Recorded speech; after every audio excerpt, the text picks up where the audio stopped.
They say the Stillwater Forest doesn't like people. Locals avoid it. The trees stand too close. The underbrush swallows sound, and the air feels wrong. But in October of 1996, 3 college students from Seattle, Nate, Kim, and Derek, decided to challenge the legend. They were working on a documentary for their film class called American Myths and Monsters. Bigfoot was the perfect subject, and Stillwater was infamous. They packed cameras, night vision, and camping gear, and hiked 5 miles into the heart of the forest.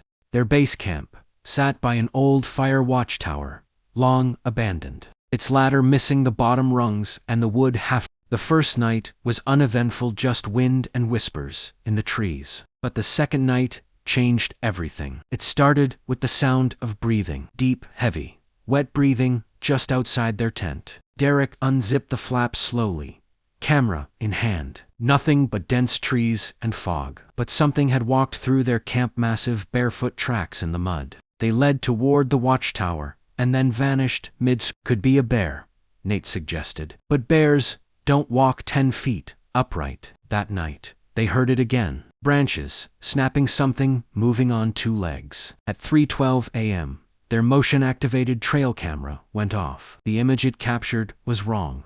It showed a large silhouette, 8 feet tall, hunched arms, 2 long eyes glowing faintly in the flash. But the worst part wasn't the shape. It was the smile, inhuman, stretched across a face buried in matted hair. On the 3rd day, Kim disappeared. They found her backpack torn open near the stream, her voice recorder still running. The final recording was short.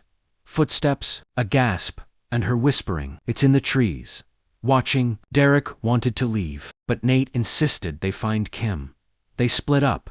Another mistake. Derek didn't return. Nate spent the night alone in the tower, the only place that felt safe. At 2:33 a.m., something climbed the outside wall. No footsteps, no sound, just long gnarled fingers appearing at the window, tapping once, twice. Then it laughed. A breathy, broken laugh, like something trying to imitate a person. When the park rangers found Nate 3 days later, he was wandering the trailhead, barefoot, eyes wide and unfocused. His hair was half gray, and his nails were black with dirt. He never spoke again, just drew over and over the same image. A tall, man-shaped figure, with eyes like coals, standing in the woods, smiling. They never found Kim or Derek. The footage recovered from the cameras was corrupted except for one still image from the last night. That smile again, watching from the tree. Locals say you can still hear it in the forest. Around 3 a.m.,